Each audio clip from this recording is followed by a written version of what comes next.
And it's always a great time to go over those severe weather safety plans because we do have severe thunderstorms that are now making their way into the area. So even though we're getting severe weather right now, just a quick once over with your family on where's your safe place, where do you go, just in case there is a tornado. If we have large hail, of course, you want to be away from windows. Also, make sure you have multiple ways to receive alerts just in case you lose power. Make sure you have our KMBC 9 News app. You can get alerts on there if you have the notifications turned on. Of course, a no weather radio, that's also a great tool to have. And just want to reiterate this. We saw this with the tornado in St. Louis late last week. We actually saw a little bit of this locally here today.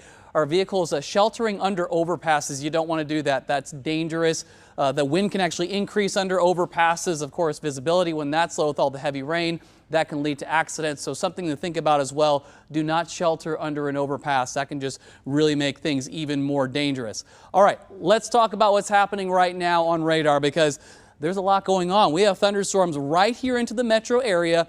We are monitoring for that threat of seeing damaging winds. So I'm going to start you out on the metro view. So we've got this big line that's rolling through right now. We're going to see some of that deeper red. So now up towards the airport, also right through downtown Kansas City, near Shawnee, Overland Park, down towards Olathe. We're seeing that potential of some hail, maybe some quarter to ping pong ball size hail. We also could have some strong wind gusts as well. And it's going to be this area of this line of storms that's approaching Raymore and Lee Summit. So I'm going to switch the mode on the radar.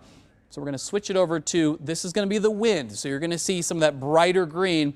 And I'm going to pop on some of these numbers here. So as you go just to the east of Aubrey, approaching Raymore, I know you're seeing about 45 to 50 mile an hour wind numbers there. These gusts could be upwards of 60 miles an hour. So something that we are concerned about. Again, it's where you see that brighter green.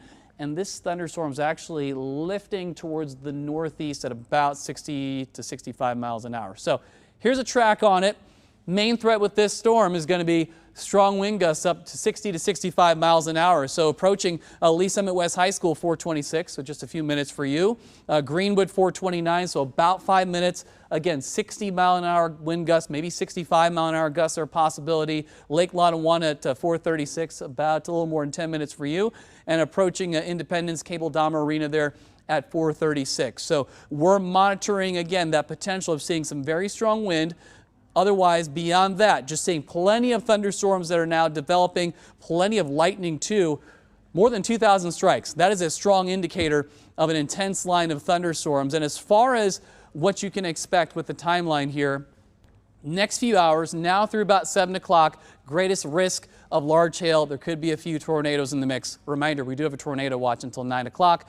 And then between 7 o'clock and midnight, the severe risk will be lower, but still make sure you have multiple ways to get alerts.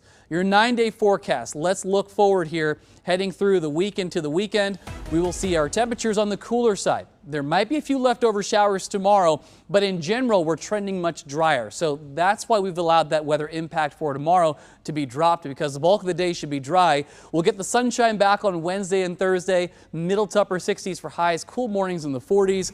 A chance of some showers rolling back in on Friday. Then we're going to stay unsettled heading through the weekend into early next week. There might be a few showers here and there. We'll get back into the 70s for highs by the middle of next week.